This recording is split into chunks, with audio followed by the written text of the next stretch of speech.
TV.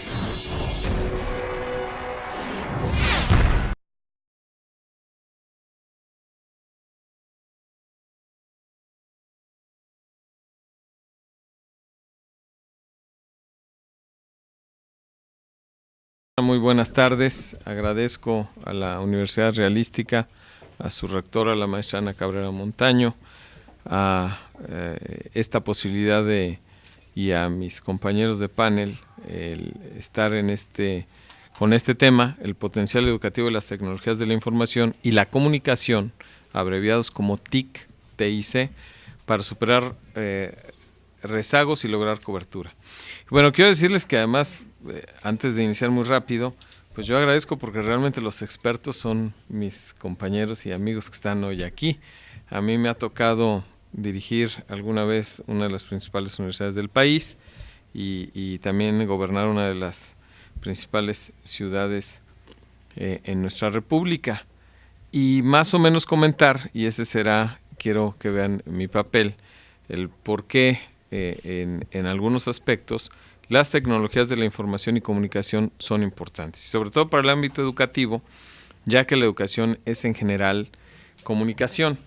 Y bueno, permanentemente vemos, y aquí en la exposición, que la educación es la base del crecimiento.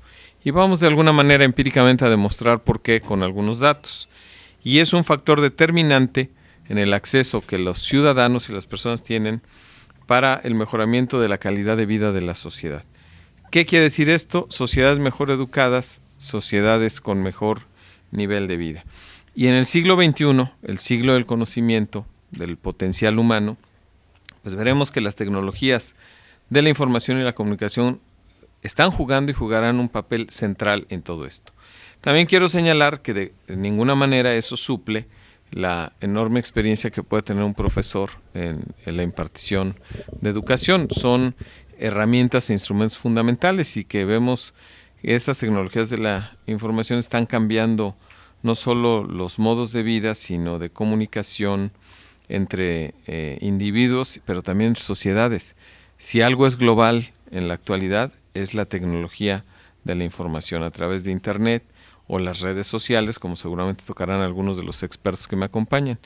Y quisiera nada más señalarles que en alguna época de mi vida profesional me dediqué a la neurofisiología y curiosamente así es como las neuronas se comunican. Entre más contactos tienen, pues mayor especialización, mayor complejidad. Eso es lo que le ha dado al cerebro humano en particular ese enorme potencial, que cada una de las células pueda comunicarse con muchas miles más y a su vez interactuar. Y yo creo que lo que estamos viviendo ahora, sobre todo comparado con personas que han vivido en otras épocas de la historia de la humanidad, es diferente. Simplemente para señalarles un dato que alguna vez expuse en una conferencia.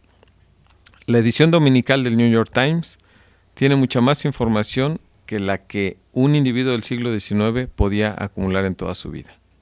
Entonces es una gran diferencia respecto a lo que se vive en la actualidad y que también conlleva problemas complejos, como es también la explosión en la información y que las nuevas generaciones tendrán que especializarse en la búsqueda y la calidad de la información ante la enorme avalancha que se tiene. Por ello también, como se señala en la lámina, el conocimiento es el mayor valor que puede poseer una sociedad. A diferencia de lo que era en siglos anteriores, que eran las materias primas, ahora pues, estoy hablando de petróleo, minerales, en fin, ahora es el potencial humano, el conocimiento y el talento que las personas puedan desarrollar a lo largo de su vida. Por eso algunos pensadores piensan si estamos en una época de cambio o en un cambio de época. Algo semejante a lo que ocurrió en el siglo XVIII, el siglo de las luces, que dio paso a la modernidad. En nuestro país, el siglo XX fue el siglo de la expansión cuantitativa de la educación.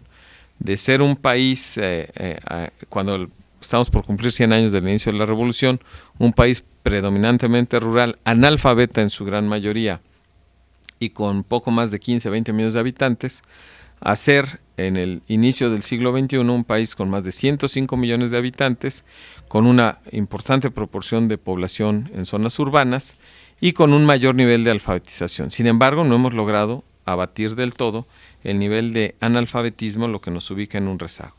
Y también veremos de manera muy rápida cómo incluso en el uso de tecnologías de la información y la comunicación nuestro país sigue rezagado respecto a otras naciones, lo que está generando brechas digitales comparado con otras naciones, incluso latinoamericanas, para no hablar de países con mayor desarrollo. Entonces, los retos de la educación en México son la cobertura, la inclusión y la equidad. Y en la cobertura vemos que, por ejemplo, mientras jóvenes que provienen de familias con ciertos recursos económicos, hablando de clase media o clase alta, tienen un 60% de probabilidades de llegar a la universidad y estudiar. En el sector pobre o marginado, y hay que recordar que nuestro país tiene más de 40 millones de pobres, apenas el 3% de los integrantes de esas familias tienen posibilidades de acceso a la educación superior. Y eso es un círculo vicioso de la pobreza. Quien nace pobre es muy difícil que pueda sobresalir en cuestiones de equidad, de igualdad, como no sucede en otras naciones. Ahora esto lo traigo al tema, no solo porque es un fenómeno social y político, sino porque precisamente las tecnologías de la información pueden ayudar a disminuir esa enorme brecha, porque pueden llegar a todos los lugares independientemente de la sección. Vemos, por ejemplo, que en Puebla 1 de cada 4 personas mayores de 15 años, según datos oficiales, no tiene ningún tipo de educación o es analfabeta o no ha completado sus ciclos educativos. Personas que dejan la primaria inconclusa, su nivel de educación secundaria igual o preparatoria, y para señalar que nuestro porcentaje de jóvenes en edad universitaria sigue siendo muy bajo comparado incluso con países como Chile y Argentina, para no hablar